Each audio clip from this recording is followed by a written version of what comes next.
ಭಾರತವನ್ನ ಆಹ್ವಾನಿಸಲಾಗಿದೆ, ಆದರೆ ಮೋದಿಗೆ ಆಹ್ವಾನ ನೀಡಲಾಗಿಲ್ಲ. ಈ ಬೆಳವಣಿಗೆ ಏನನ್ನ ಸೂಚಿಸುತ್ತದೆ? ಟ್ರಂಪ್ ಪದಗ್ರಹಣ ಸಮಾರಂಭಕ್ಕೆ ಮೋದಿಗೆ ಆಹ್ವಾನಿಸದೇ ಇರುವ ಮೂಲಕ ಮುಯ್ಯಿಗೆ ಮುಯ್ಯಿ ತೀರಿಸಿಕೊಳ್ಳಲಾಯಿತೆ. ಅಧ್ಯಕ್ಷೀಯ ಚುನಾವಣೆ ಪ್ರಚಾರ ಬಿರುಸಿನಲ್ಲಿದ್ದ ವೇಳೆ ಅಮೆರಿಕಕ್ಕೆ ಭೇಟಿ ನೀಡಿದ್ದ ಮೋದಿ ಟ್ರಂಪ್ ಅವರನ್ನ ಕಡೆಗಣಿಸಿದ್ದೇ ಈಗಿನ ಬೆಳವಣಿಗೆಗೆ ಕಾರಣವಾಗಿದೆಯೇ? ಮುಂದಿನ ದಿನಗಳಲ್ಲಿ ಇದು ಉಭಯ ದೇಶಗಳ ಬಾಂಧವ್ಯದ ಮೇಲೆ ಬೀರಬಹುದಾದ ಪರಿಣಾಮಗಳು ಏನಿರಬಹುದು? ಟ್ರಂಪ್ ಪದಗ್ರಹಣ ಸಮಾರಂಭಕ್ಕೆ ಮೋದಿ ಹೋಗ್ತಾರೋ ಇಲ್ಲವೋ ಎಂಬ ಪ್ರಶ್ನೆಗೆ ಕಡೆಗೂ ಉತ್ತರ ಸಿಕ್ಕಿದೆ. ಜನವರಿ 20ರಂದು ನಡೆಯಲಿರುವ ಡೊನಾಲ್ಡ್ ಟ್ರಂಪ್ ಪದಗ್ರಹಣ ಸಮಾರಂಭದಲ್ಲಿ ವಿದೇಶಾಂಗ ಸಚಿವ ಎಸ್ ಜೈಶಂಕರ್ ಭಾರತವನ್ನ ಪ್ರತಿನಿಧಿಸಲಿದ್ದಾರೆ. ವಿದೇಶಾಂಗ ವ್ಯವಹಾರಗಳ ಸಚಿವಾಲಯದ ಪ್ರಕಾರ ವಾಷಿಂಗ್ಟನ್ಗೆ ಭೇಟಿ ನೀಡುವ ಸಂದರ್ಭದಲ್ಲಿ ಜೈಶಂಕರ್ ಅವರು ಅಮೆರಿಕದ ಟ್ರಂಪ್ ಆಡಳಿತ ಪ್ರತಿನಿಧಿಗಳೊಂದಿಗೆ ಸಭೆ ನಡೆಸಲಿದ್ದಾರೆ. ವಿದೇಶಾಂಗ ಸಚಿವಾಲಯ ಈ ಸಂಬಂಧ ಪತ್ರಿಕಾ ಹೇಳಿಕೆ ಬಿಡುಗಡೆ ಮಾಡಿದೆ. ಇದರಿಂದ ಮೋದಿಯನ್ನ ಟ್ರಂಪ್ ಆಹ್ವಾನಿಸಿಲ್ಲ ಎನ್ನುವುದು ಸ್ಪಷ್ಟವಾಗುತ್ತೆ. ಸಮಾರಂಭಕ್ಕೆ ಭಾರತವನ್ನ ಆಹ್ವಾನಿಸಲಾಗಿದೆ ಮತ್ತು ಜೈಶಂಕರ್ ಭಾರತವನ್ನ ಪ್ರತಿನಿಧಿಸ್ತಾ ಇದ್ದಾರೆ.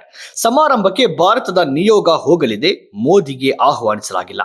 ಯಾಕೆ ಮೋದಿಯನ್ನ ಆಹ್ವಾನಿಸಲಾಗಿಲ್ಲ ಎಂಬುದರ ಬಗ್ಗೆ ಯಾವುದೇ ಸ್ಪಷ್ಟನೆಯೂ ಬಂದಿಲ್ಲ.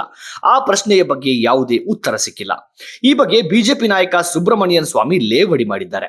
ಟ್ರಂಪ್ ಅಧಿಕಾರ ಸ್ವೀಕಾರ ಸಮಾರಂಭಕ್ಕೆ ಭಾರತವನ್ನ ಆಹ್ವಾನಿಸಲಾಗಿದೆ ಎಂದು ಭಾರತೀಯ ಮಾಧ್ಯಮಗಳು ವರದಿ ಮಾಡಿದ ಸುದ್ದಿಯನ್ನು ನೋಡಿ ನನ್ನ ಅಮೆರಿಕದ ಸ್ನೇಹಿತರು ನಗ್ತಾ ಇದ್ದಾರೆ. ವೇಟರ್ಗೆ ಆಹ್ವಾನ ನೀಡಲಾಗಿದೆ, ಆದರೆ ಪ್ರಧಾನಿಗೆ ಆಹ್ವಾನ ನೀಡಲಾಗಿಲ್ಲ. ಇದು ಇನ್ನೂ ದೊಡ್ಡ ಅವಮಾನವಲ್ವಾ?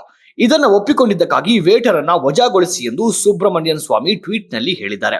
ಈ ಮೊದಲು ಕೂಡ ಅವರು ಜೈಶಂಕರ್ ಅವರನ್ನ ವೇಟರ್ ಎಂದು ಕರೆದದ್ದು ಸುದ್ದಿಯಾಗಿತ್ತು. ಸಮಾರಂಭಕ್ಕೆ ಆಹ್ವಾನಿಸುವ ವಿಚಾರವಾಗಿ ಭಾರತದ ಬಗ್ಗೆ ಟ್ರಂಪ್ ನಿಲುವು ಏನಿರಲಿದೆ ಎಂಬುದರ ಬಗ್ಗೆ ಈ ಹಿಂದೆ ಕೂಡ ಸುಬ್ರಮಣ್ಯನ್ ಸ್ವಾಮಿ ಟೀಕಿಸಿದ್ರು. ಡಿಸೆಂಬರ್ ಕಡೆ ವಾರದಲ್ಲಿ ವಿದೇಶಾಂಗ ಸಚಿವ ಎಸ್ ಜೈಶಂಕರ್ ವಾಷಿಂಗ್ಟನ್ ಭೇಟಿ ಸಂದರ್ಭದಲ್ಲಿ ಇದೇ ವಿಚಾರವನ್ನೆತ್ತಿ ಸುಬ್ರಮಣ್ಯನ್ ಸ್ವಾಮಿ ಮೋದಿಗೆ ಕುಟುಕಿದ್ರು. ಟ್ರಂಪ್ ಪದಗ್ರಹಣದ ಆಮಂತ್ರಣ ಗಿಟ್ಟಿಸಲೆಂದೇ ಮೋದಿ ಅಮೆರಿಕಕ್ಕೆ ಜೈಶಂಕರ್ ಅವರನ್ನ ಕಳಿಸಿದ್ದಾರೆ. ಅವರು ಆಹ್ವಾನ ಪತ್ರ ತರದೇ ಹೋದರೆ ಅವರ ಕೆಲಸವೇ ಹೋಗ್ತದೆ ಎಂದು ಸ್ವಾಮಿ ಆಗ ವ್ಯಂಗ್ಯವಾಡಿದರು.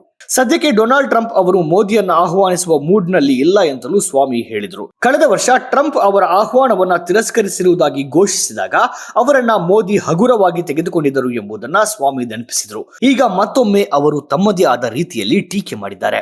ಸ್ವಲ್ಪವಾದರೂ ಮೋದಿಗೆ ಸ್ವಾಭಿಮಾನವಿದ್ದರೆ ಅವರು ಅಮೆರಿಕದ ಆಹ್ವಾನ ತಿರಸ್ಕರಿಸುವಂತೆ ಸೂಚಿಸಬೇಕಿತ್ತು ಎಂದು ಮತ್ತೊಂದು ಟ್ವೀಟ್ ನಲ್ಲಿ ಸುಬ್ರಮಣ್ಯನ್ ಸ್ವಾಮಿ ಹೇಳಿದ್ದಾರೆ. ಆದರೆ ಹೀಗೆ ಆಹ್ವಾನ ತಿರಸ್ಕರಿಸುವುದು ಅಷ್ಟು ಸುಲಭವೇ? ಇದು ಉಭಯ ದೇಶಗಳ ನಡುವಿನ ಬಾಂಧವ್ಯದ ಪ್ರಶ್ನೆಯಾಗುತ್ತೆ. ಹೀಗಾಗಿ ಟ್ರಂಪ್ ಪದಗ್ರಹಣ ಸಮಾರಂಭಕ್ಕೆ ಭಾರತದ ನಿಯೋಗ ಹೋಗಲೇಬೇಕು ಮತ್ತದು ಸರಿಯಾದ ನಿರ್ಧಾರವೇ ಆಗಿದೆ.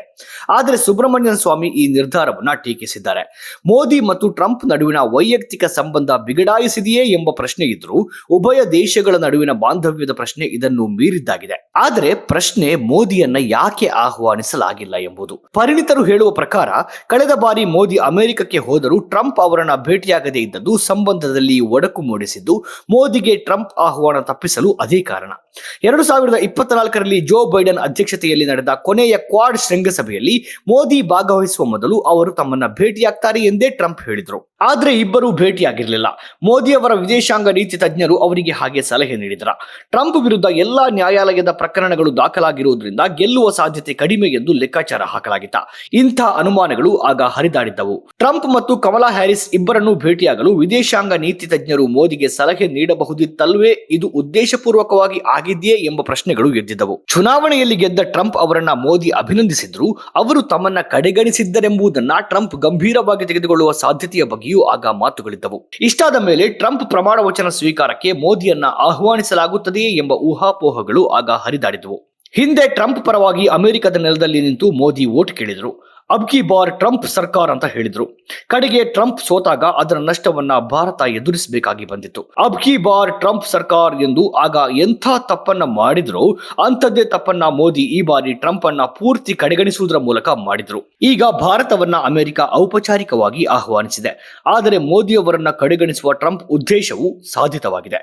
ಟ್ರಂಪ್ ಮತ್ತೊಂದು ಅವಧಿಗೆ ಅಧ್ಯಕ್ಷರಾಗುತ್ತಿರುವ ಹೊತ್ತಿನಲ್ಲಿ ಇದು ಭಾರತದ ಪಾಲಿಗೆ ಅಷ್ಟೊಂದು ಒಳ್ಳೆಯ ಸೂಚನೆಯಂತೂ ಅಲ್ಲ. ನಮ್ಮ ಕಾರ್ಯಕ್ರಮಗಳನ್ನು ನೀವು ನೋಡ್ತಾ ಇದ್ರೆ ನಮ್ಮ ಚಾನೆಲ್ ಅನ್ನ ಸಬ್ಸ್ಕ್ರೈಬ್ ಮಾಡಿ, ಪಕ್ಕದ ಬೆಲ್ ಐಕಾನ್ ಒತ್ತಿ ನಮ್ಮನ್ನ ಬೆಂಬಲಿಸಿ. ಹಾಗೆ ನಮ್ಮ ಕಾರ್ಯಕ್ರಮಗಳನ್ನ ಲೈಕ್ ಮಾಡಿ, ಕಮೆಂಟ್ ಮಾಡಿ, ಅದನ್ನ ಬೇರೆಯವರಿಗೂ ವಾಟ್ಸ್ಆಪ್ ಮೂಲಕ ಶೇರ್ ಮಾಡಿ. ನೀವು ಹೀಗೆ ಮಾಡಿದಾಗ ನಮ್ಮ ಚಾನೆಲ್ ಮತ್ತಷ್ಟು ಜನರಿಗೆ ತಲುಪಲು ನೀವು ನಮ್ಮೊಂದಿಗೆ ಸಹಕರಿಸಿದ ಹಾಗಾಗುತ್ತೆ. ಇದು ನೀವು ಯಾವುದೇ ಖರ್ಚಿಲ್ಲದೆ ಕೆಲವೇ ಸೆಕೆಂಡುಗಳಲ್ಲಿ ನೀಡಬಹುದಾದ ಸಹಕಾರ. ಧನ್ಯವಾದಗಳು.